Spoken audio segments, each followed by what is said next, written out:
Student, आज हम इस वीडियो में बात करने वाले हैं एनिमल हस्बेंड्री के बारे में। उससे पहले हम ये बात करते हैं, इस चैप्टर के शुरुआती दौरान में हमने सीखा है कि अगर हम फूड रिसोर्सेज को इंक्रीज करना चाहते हैं, किसको? फूड रिसोर्सेज को इंक्रीज करना चाहते हैं, तो प्लांट रिसोर्सेज को इंक्रीज करना काफ़ी नहीं है ना। केवल हम चाहें कि प्लांट रिसोर्सेज को ही बढ़ा लें क्रॉप प्रोडक्शन के माध्यम से, तो ये इनफ नहीं है। सही है? क्यों? क्योंकि देख रहे हो पॉपुलेशन बढ़ती जा रही है। जिस तरह से पॉपुलेशन बढ़ती जा रही है, फूड का डिमांड और बढ़ता जा रहा है और बढ़ता जा रहा है। ठीक है, तो अगर हम फूड रिसोर्सेज को बढ़ा रहे हैं तो प्लांट रिसोर्सेज के अलावा हमको एनिमल रिसोर्सेज को भी बढ़ाना होगा, है कि नहीं? एनिमल रिसोर्सेज को भी बढ़ाना होगा। अगर हम एनिमल रिसोर्सेज को बढ़ाएंगे तो ही फूड का जो डिमांड बढ़ रहा है एवरेज में आएगा। क्यों?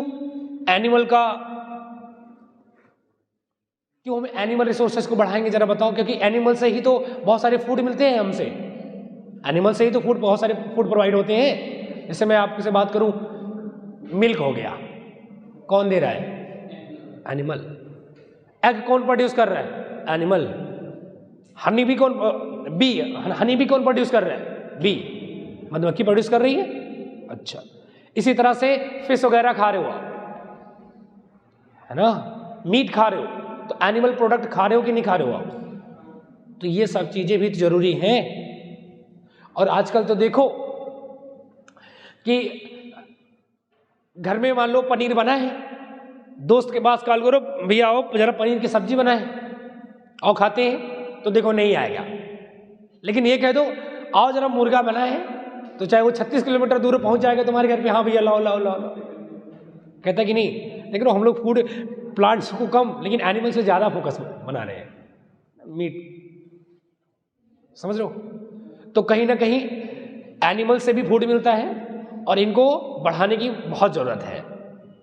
ठीक है, तो हमने फूड रिसोर्सेज को बढ़ाने के लिए बात कर लिया, क्रॉप प्रोडक्शन कैसे करें, क्रॉप्स की यील्ड कैसे बढ़ाएं। दूसरी हम लोग पढ़ने चल रहे हैं एनिमल हस्बेंड्री।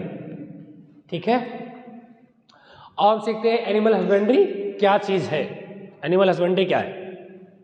देखो, अच्छा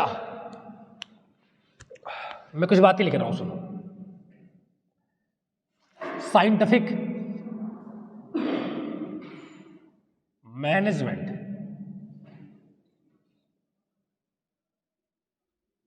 ऑफ लाइव स्टॉक्स।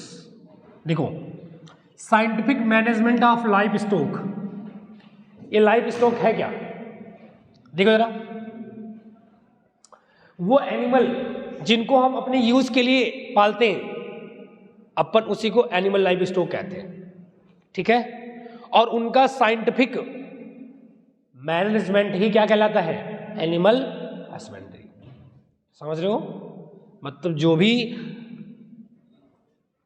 जानवर को हम पाल रहे हैं उनका साइंटिफिक मैनर में केयर करना, समझ रहे हो, ही कहलाता है एनिमल हस्बेंड्री।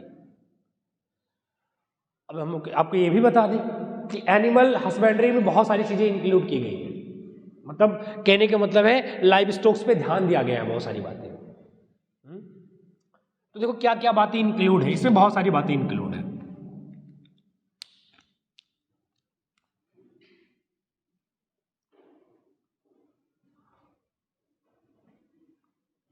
इसमें बहुत सारी बातें इंक्लूड है। जैसे क्या है? एनिमल्स के फीडिंग पे ध्यान दिया गया है ना। फीडिंग पे अगर आप देखो तो एनिमल किस तरह से खाना खाएगा, किस वे में खाएगा, इस पे बात किया गया है, ध्यान दिया गया है। क्या क्या खाना खाएगा, कितने अमाउंट में खाएगा, ये चीजें है ना, जरूरी है। उसके खाने के लेकर ध्यान दो। दूसरी है उसके ब्रीडिंग पर ध्यान दो। ब्रीडिंग,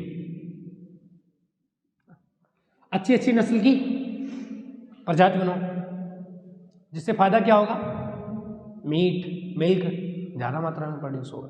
उसके ब्रीडिंग पे भी फोकस कराया गया और खाने को लेके ध्यान दिया गया, और डिजीज कंट्रोल, है ना, डिजीज कंट्रोल। मतलब अगर आप पशुपालन कर रहे हो तो पशुपालन के दौरान ध्यान दो कि जो जिस चीज़ की जिस एनिमल को आप पाल रहे हो उसको बीमारी ना हो, है कि नहीं। खाने पे ध्यान दो और उसके ब्रीडिंग पे ध्यान दो, रिप्रोडक्शन पे ध्यान दो, और अगला डिजीज कंट्रोल, और सही वे में ट्रीटमेंट करो, ट्रीटमेंट ऑफ लाइव स्टॉक, इनके ट्रीटमेंट करते रहो, देखभाल करते रहो टाइम टाइम से, है ना। तो इन सब बातों को इंक्लूड किया गया एनिमल हस्बेंड्री में, सही है। मतलब कुछ भी तो नहीं है, अपने पर्पस के लिए, अपने इस्तेमाल के लिए, है ना। अगर हम पशुपालन कर रहे हैं तो उनका साइंटिफिक वे में मैनेजमेंट ही तो है। और मैनेजमेंट क्या है, जैसे उसके फीडिंग पे ध्यान दो, उसके ब्रीडिंग पे ध्यान दो, उसके डिजीज कंट्रोल पे ध्यान दो, उसके ट्रीटमेंट पे ध्यान दो। इन्हीं सबको मिला के हम कहते हैं एनिमल हस्बेंड्री। बात क्लियर है क्या? अच्छा, देखो एनिमल हस्बेंड्री के अंदर हम क्या क्या पढ़ते हैं। देखो एनिमल हस्बेंड्री में हम पढ़ेंगे कैटल फार्मिंग,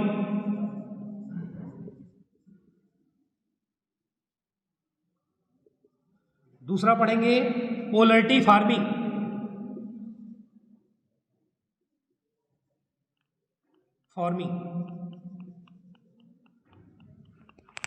तीसरा पढ़ेंगे फिश प्रोडक्शन, फिशेस प्रोडक्शन। अगला पढ़ेंगे बी कीपिंग,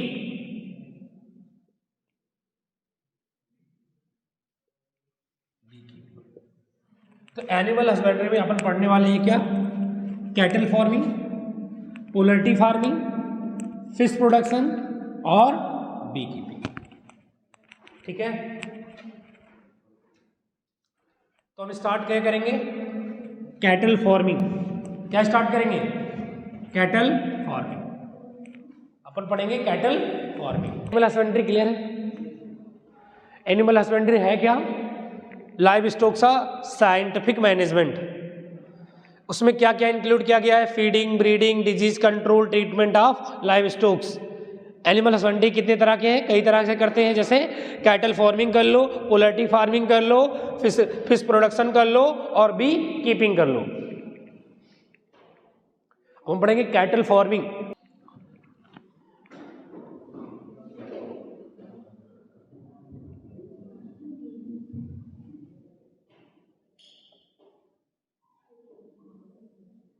देखो जरा, जो कैटल फार्मिंग होता है, कैटल फार्मिंग अपन दो पर्पज से इसको करते हैं, है ना। पशुपालन दो पर्पज से करते हैं अपन, तो इसके कितने पर्पज हैं, दो पर्पज।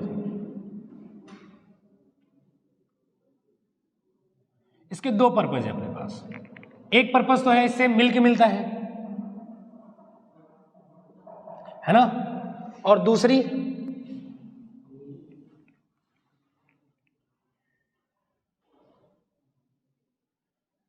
ड्राफ्ट लेबर के लिए करते हैं। देखो इसका दो पर्पज है अपन के पास कैटल फार्मिंग का, एक तो मिल्क के लिए करते हैं और दूसरा ड्राफ्ट लेबर के लिए करते हैं। अब ड्राफ्ट लेबर क्या है सुनो जरा। एक तो हम चाहते हैं कैटल से दूध मिले मुझे, दूसरा इसलिए कैटल का इस्तेमाल करते हैं हम लोग ताकि इनसे हम श्रम करा सकें, मेहनत करा सकें, अपने यूज के लिए काम करा सकें। सही है कि नहीं है?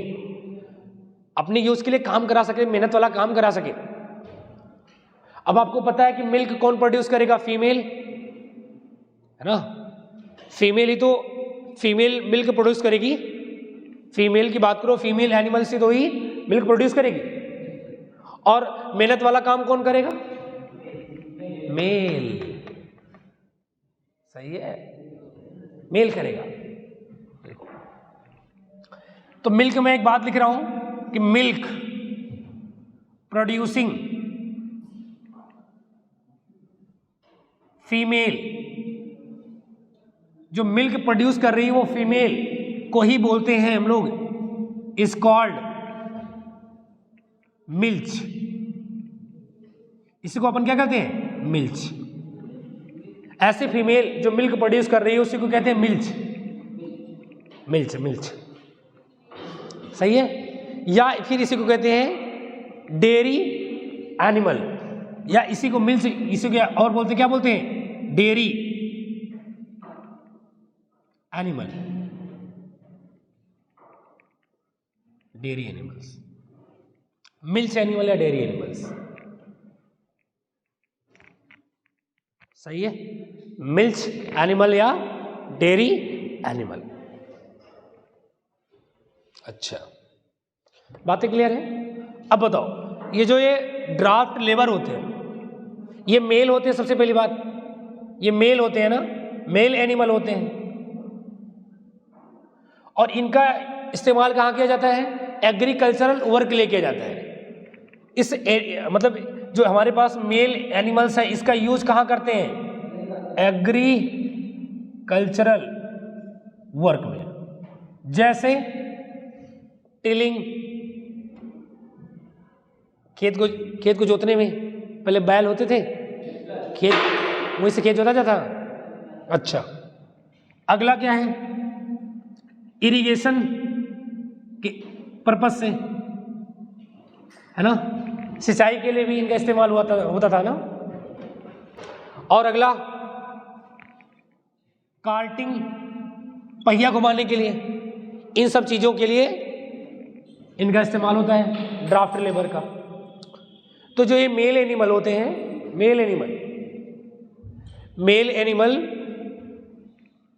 जिनका इस्तेमाल एग्रीकल्चरल वर्क के लिए होता है ना, ऐसे ही एनिमल को हम क्या बोलते हैं? Draft animal. इसको हम क्या बोलते हैं? Draft animals.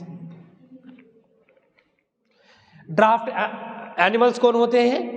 वो एनिमल्स होते हैं जिनका इस्तेमाल हम एग्रीकल्चरल वर्क के लिए करते हैं, खेतों को जोतने में, है ना, पहिया घुमाने में, इरिगेशन पर्पस से इस्तेमाल करते हैं। इन्हीं को अपन कहते हैं ड्राफ्ट एनिमल। ठीक है, मतलब ये काम के पर्पस से इस्तेमाल होते हैं। और फीमेल जो होती है, इनसे अपन मिल्क प्रोड्यूस कराते हैं। इनसे क्या प्रोड्यूस कराते हैं? मिल्क प्रोड्यूस कराते हैं।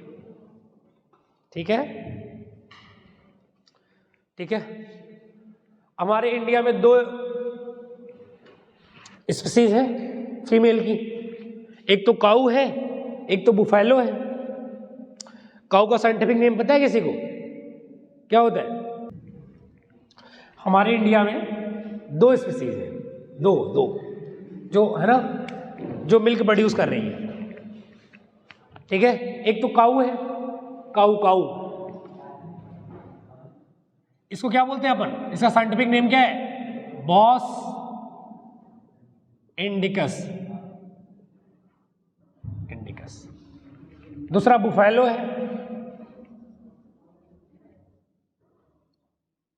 ना, बुफैलो। इसको क्या बोलते हैं अपन? बॉस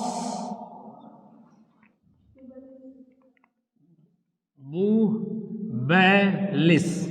क्या बोलते हैं इसको? बॉस बुबैलिस। तो ये याद रख लो आप, साइंटिफिक नेम। हमारे इंडिया में यही 2 फीमेल हैं जो मिल्क प्रोड्यूस कर रही हैं एनिमल्स में। एक काऊ जिसको कहते हैं बॉस इंडिकस, और दूसरा बॉस बुबैलिस। आज इनका साइंटिफिक नेम ही जान लो। मेरे पास ये 2 स्पीसीज है ना, कैटल्स की 2 स्पीसीज हमारे पास यहाँ पे है। कैटल की कितनी स्पीसीज है? हमारे इंडिया में कैटल्स की 2 स्पीसीज है हमारे पास। तो 2 स्पीसीज ऑफ कैट। ठीक है, बात क्लियर है यहाँ तक? आ जाओ हम अगला चीज पढ़ते हैं। क्या अपन अगला चीज पढ़ते हैं, लैक्टेशनल पीरियड। ये लैक्टेशनल पीरियड क्या होता है ये समझना है। ठीक है, लैक्टेशनल पीरियड क्या होता है ये समझना है। देखो, पीरियड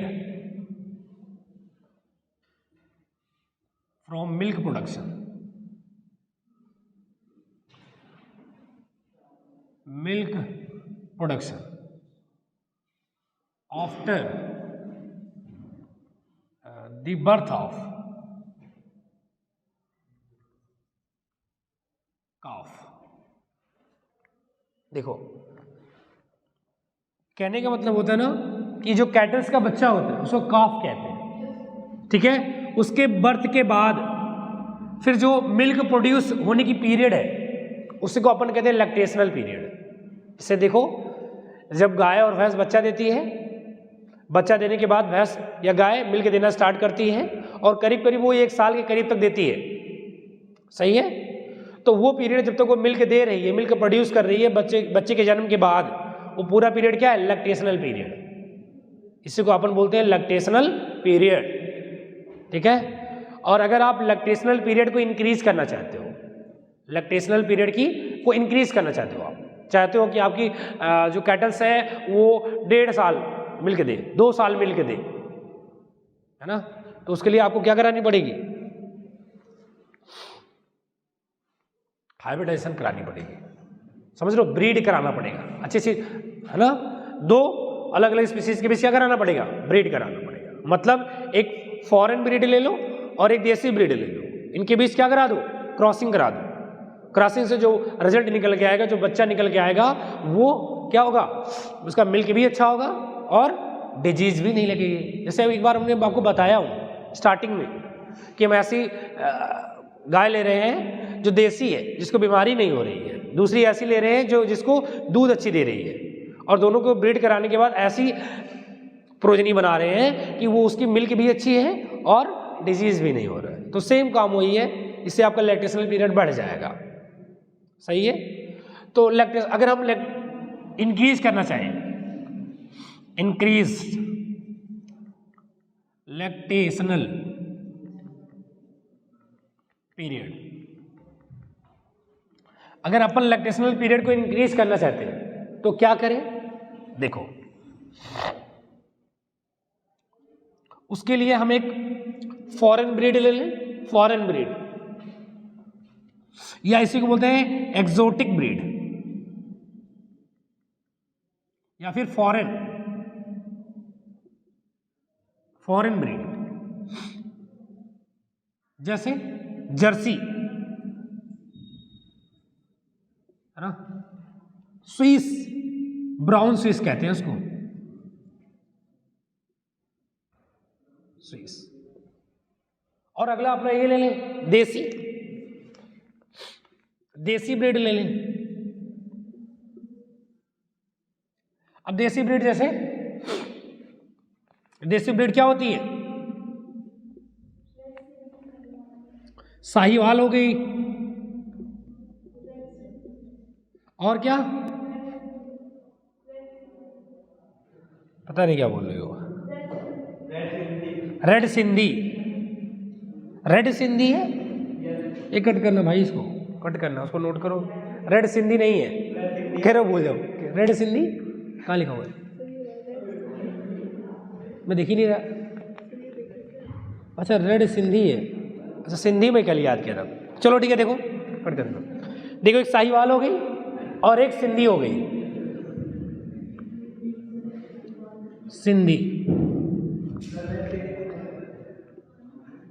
सिंधी हो गई, है ना। इनके बीच अगर आप क्या करा दो? क्रॉसिंग करा दो। इनके बीच क्या करा दो? क्रॉसिंग करा दो, तो जो रिजल्ट आएगा वो बहुत ही अच्छा आएगा।